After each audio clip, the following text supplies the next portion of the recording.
बर्फीला खंडहर। सर्दियों की एक कड़कड़ाती ठंडी रात थी।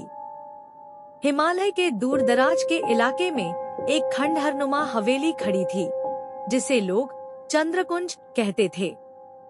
यह हवेली कई वर्षों से वीरान पड़ी थी।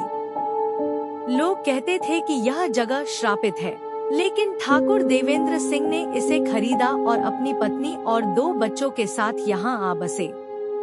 ठाकुर साहब ने सोचा था कि यह जगह उनके परिवार के लिए एक नई शुरुआत होगी, लेकिन जैसे ही पहली बर्फ गिरी, हवेली के रहस्यमय और डरावने पहलू उजागर होने लगे।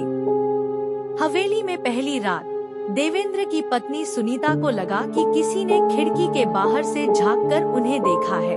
बाहर बर्फबारी हो रही थी और ठंडी हवाओं की आवाज खौफनाक सन्नाटे को तोड़ रही थी। देवेंद्र, मैंने खिड़की के बाहर किसी की परछाई देखी, सुनीता ने घबराते हुए कहा। यह तुम्हारा वहम है। इतनी ठंड में कौन बाहर होगा? देवेंद्र ने उसे समझाने की कोशिश की, लेकिन सुनीता को चैन नहीं मिला।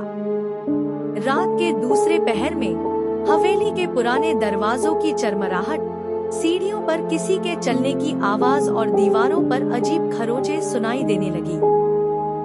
अगले दिन सुनीता ने देखा कि उनकी 6 साल की बेटी पूजा दीवार के एक कोने में बैठी किसी से बात कर रही थी। पूजा, तुम किससे बात कर रही हो? सुनीता ने पूछा। पूजा ने धीरे से कहा, माँ, यह राधा है। वह कहती है कि वह यहाँ रहती है। सुनीता ने चारों ओर देखा, लेकिन वहाँ कोई नहीं था।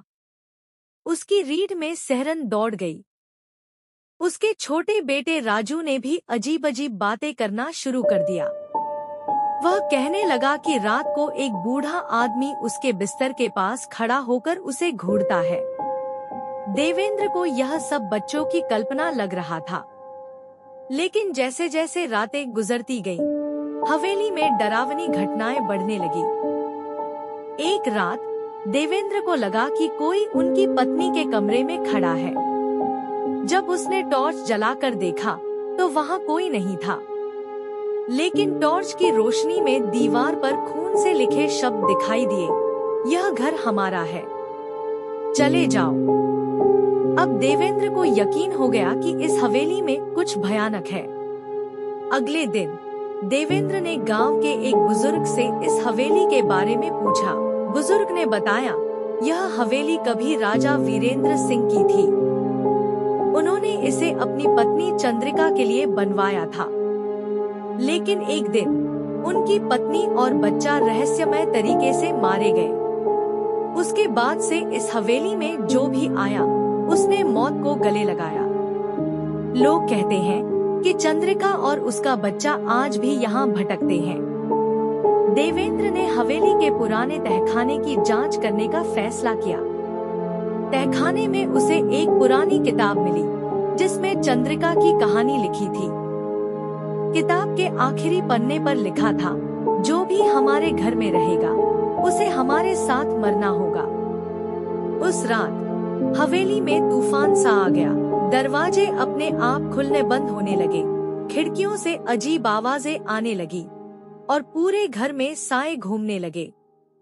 देवेंद्र ने परिवार के साथ भागने की कोशिश की, लेकिन जब उन्होंने दरवाजा खोला तो बाहर घना कोहरा और बर्फबारी हो रही थी। एक परछाई दरवाजे पर खड़ी थी।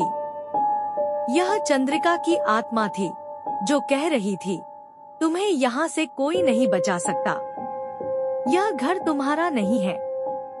अचानक एक जोरदार चीख हवेली में गूंजी। सुबह जब गांव वाले पहुंचे तो उन्हें हवेली वीरान मिली। देवेंद्र और उसके परिवार का कोई नामो निशान नहीं था। लोग कहते हैं कि जो भी सर्दियों में उस खंडहर में रहने की कोशिश करता है, वह वापस नहीं आता। हवेली आज भी बर्फ में दफन खड़ी है और रात में वहाँ से अब भी अजीब आवाजें सुनाई देती है। अगर आप कभी उस इलाके में जाएं, तो उस खंडहर से दूर रहना ही बेहतर होगा, क्योंकि जो वहाँ जाता है वह कभी लौटकर नहीं आता।